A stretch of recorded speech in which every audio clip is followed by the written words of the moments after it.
Are you ready for now what Donald Trump is for? Are you ready, folks? It's what I told you. I hate to say I told you so. And I challenged a lot of Trump supporters during the campaign. I get attacked that I elected Trump. Well, I guess you didn't see my videos getting into it with all his supporters at campaign rallies. Donald Trump has told his advisors, reopen negotiations for the TPP, the Trans-Pacific Trade Deal. Before I read on, is this the least shocking thing you've ever heard in your life? I'm not there anymore, but my former boss, who then fired me for false reasons, but anyway, he said that Trump was going to go back on the TPP. I give him credit. When I was in Ohio, when I was in Wisconsin, when I was in Michigan, when I was in Pennsylvania, when I was in a lot of these Rust Belt states, and I heard him ranting and raving, and oh my God, he had them at NAFTA. He had the Rust Belters at NAFTA.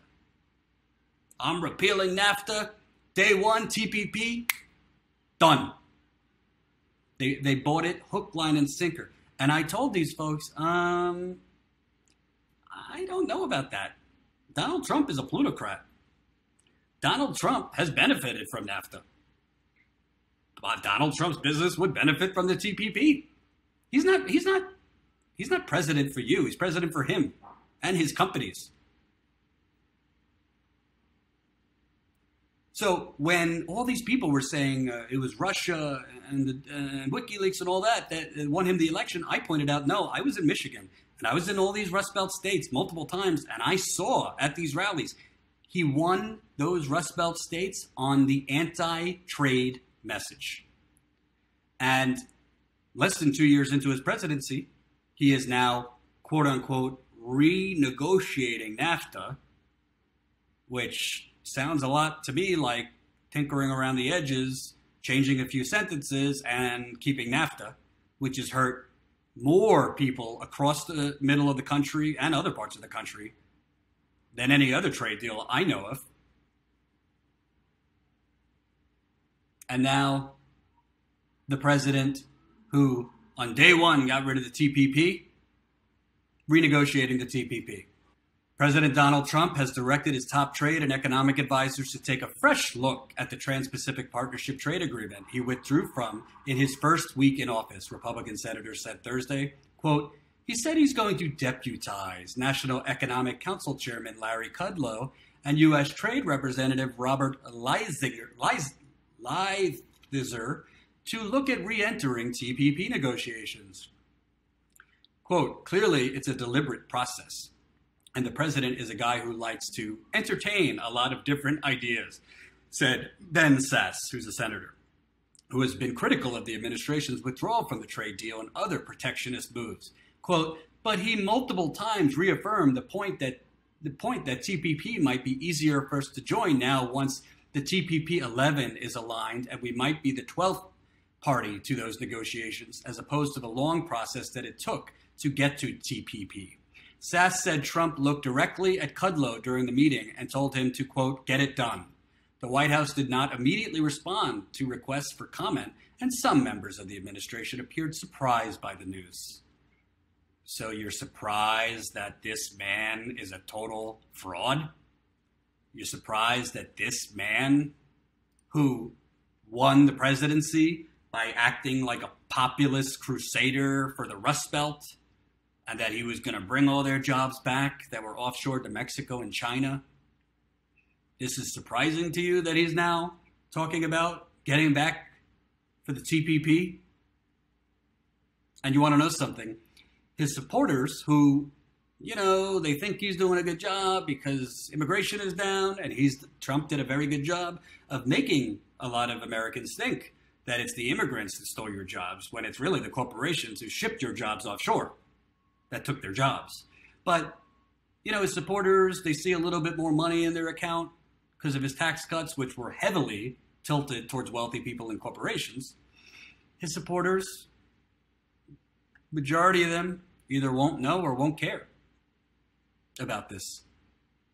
Because, you know, Trump and his administration will give a massive tax break to like Apple or some other series of factories so that these factories or plants don't have to pay any taxes. And then he'll get a few more plants reopened and declare victory. And he'll throw that, the tax cuts and a couple plants opened in Ohio and Michigan and Wisconsin, and say, hey, I kept my end of the deal. Even after he enters the United States back into another awful trade deal that's going to screw the same people he promised to bring their jobs back. And I don't cover Trump that much because I'm not telling you anything that all this other media who lives and dies and foams at the mouth all day about Trump. But I got to cover this because this is literally why he won. And he's moonwalking back on it faster than Michael Jackson in the 1980s. So that's our president. You want to call him an agent of Russia? I don't get how he is. I mean, we're about to bomb Syria again. We're arming the Ukrainian rebels who are attacking Russia. He just put more sanctions on Russian oligarchs directly linked to Vladimir Putin. So if he's a puppet for Putin, he ain't not a good puppet. But you know what he also is? He's the most successful con man in, I don't even think United States history. I think world history. This man, wow. Did he sell a bill of gold-plated goods to desperate people?